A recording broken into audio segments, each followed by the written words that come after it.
Okay, hi, sixth grade. It's Mrs. Sherwood again. We have one more chapter. One more, oh my God. And then we're done. So have any of you started thinking about what book you want me to read next? If you have an idea, let me know. I have a couple ideas in my head. So maybe we can figure something out, but otherwise, if you have ideas, a book that you have not heard of or have not read before, that's ideal. Like I said, I have a couple ideas in my head, but drop any ideas that you want in the chat, okay? All right, the end. That's this chapter. I admired my new librarian badge as I sat on the first bus home that afternoon with my sister Alexis. The bus let us off at the bottom of our street, and Alexis pirouetted for home. I stood and stared again at my yellow house. I still liked the idea of running away from the mixed-up files style, but only for the adventure. I wasn't so reluctant to go home anymore. My house was still chaos central, no doubt about that. It was me who was different. I wasn't going to take things lying down anymore. If something bothered me, I was going to say something about it.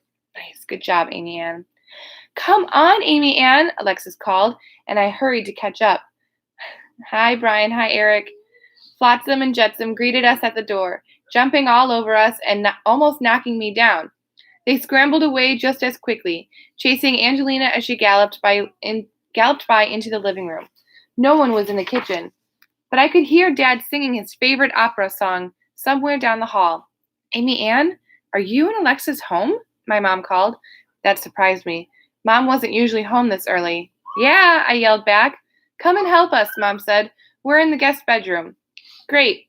If they were in the guest bedroom, that probably meant they were cleaning it for somebody to stay in it, and they wanted me to help. Sure enough, when I got there, I found Dad pulling boxes out of the closet and Mom taking stuff off her desk. Why don't Angelina and Alexis have to help? I wanted to ask. So I did.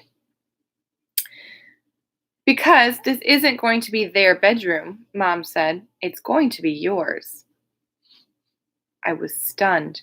My bedroom? As in, all mine? And nobody else's? Dad lifted a dumbbell. Your mom and I realized we had a workout room that nobody ever worked out in, and a home office that I never do office work in. Mom said, and if your grandmother and grandfather come and visit, we can put them in our room and we can sleep on the pull-out couch in the living room. It's high time you and Alexis had your own rooms.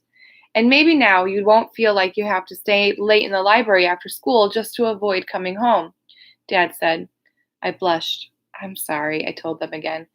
Mom hugged me. It's okay, sweetheart. It's not a big house, I know, and it can feel overwhelming sometimes.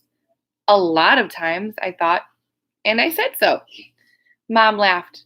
A lot of times. But now you'll have your very own fortress of solitude.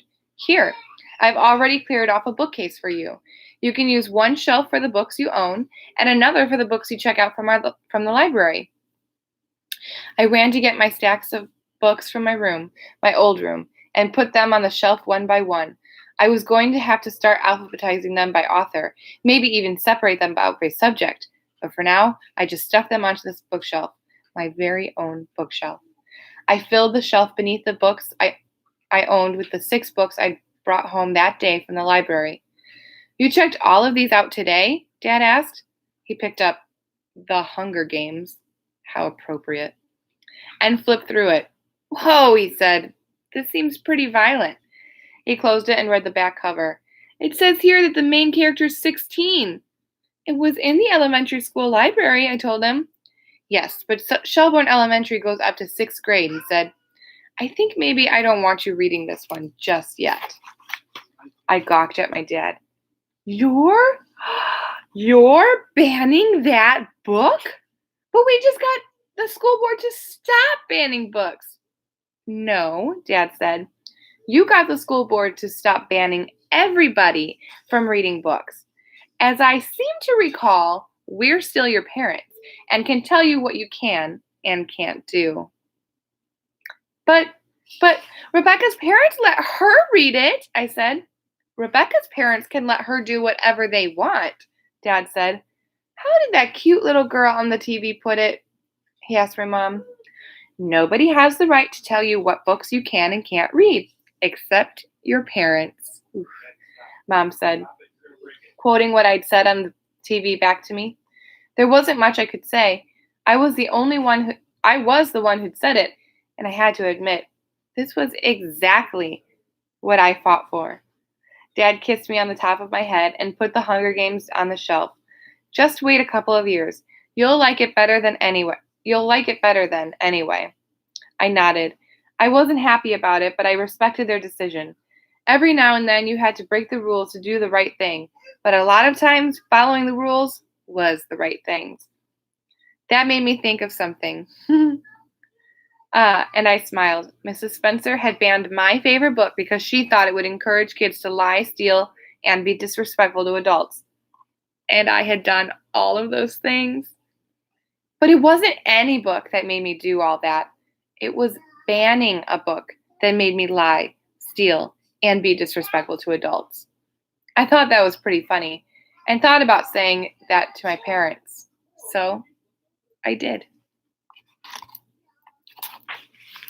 And that's the end of Ban This Book. Go ahead and comment some of your opinions about this book. Was it good? Did you like the turnout? Did you like the ending? I'd say it had a pretty happy ending. Do you agree with her parents? Were you able to read or watch Hunger Games? Remember, she's only in 5th grade, so she can't really connect that much to Katniss. Just saying.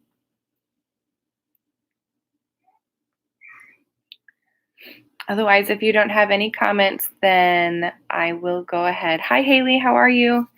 I will go ahead and end the live stream. And nice. That's awesome. I'm so glad that you love that book, Brian. If you guys have any suggestions for not all because of books, but all because the books were banned. It's kind of like when someone tells you not to do something and you just want to do it anyway. So, but the books were banned and she didn't feel like that was right, that someone was making up the rules for every kid to not read a certain book. Yeah, it was a good book. It's one of my favorites from Alan Gratz. Now, Alan Gratz typically writes books in the historical fiction genre, like Project 1065, Prisoner B 3087, Grenade. I'm sure there's another one that I'm missing right now, but he's a very good author, and I actually met him in person a couple years ago, so that was really exciting for me. But yeah, there you go, Haley.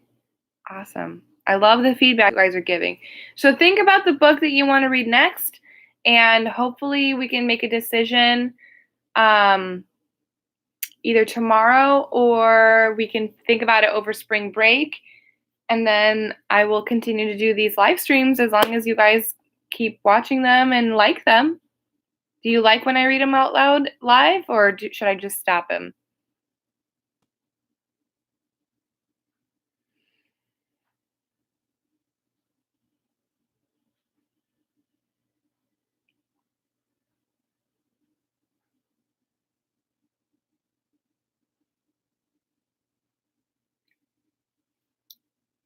And the chat goes silent all of a sudden. No, don't stop. Are we having more assignments? Yes, today you will have a different slideshow.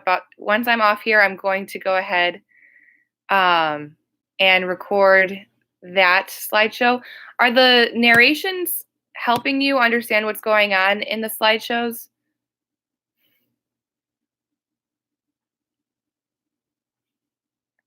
I don't know if I could share my screen. I wonder if I can. I don't think I can on YouTube stream, can I? Does anyone know? They help a little bit? Okay. Kind of. Those of you who are on right now, what can I do that might help you understand the content a little bit better? You know that it's all nonfiction. Yesterday was all about separating your vocabulary terms into terms that go for example, if you're researching like the Titanic, then words like boat and RMS Titanic and um, wreckage, like those would all go with Titanic. Things that would go like I don't know, not against, but like a negative connotation of Titanic might be like how there were people trying to scavenge the Titanic and steal things from the Titanic. That would be a bad thing, right? So that's what yesterday's lesson was all about.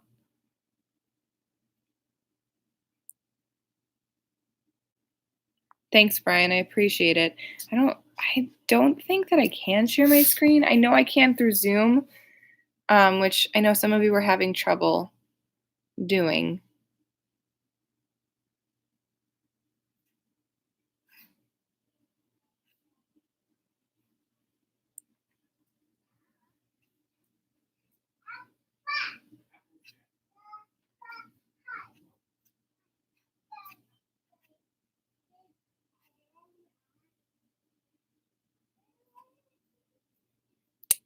Yeah, I don't think I can, you guys.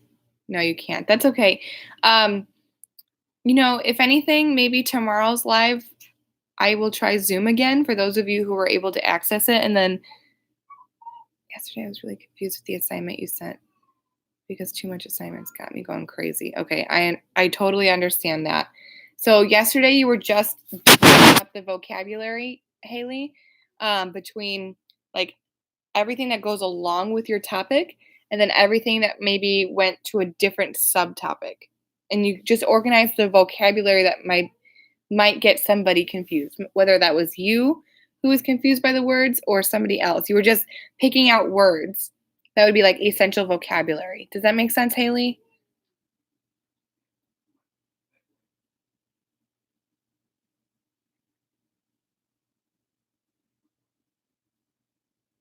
And I think in the example, there was like a chart that you could have made if you wanted to.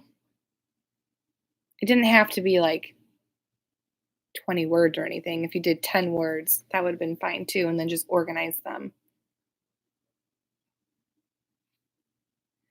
And remember, when you have questions, just go ahead and send them into Google Classroom, maybe one of your peers. Okay, makes sense. Good, good. I'm glad.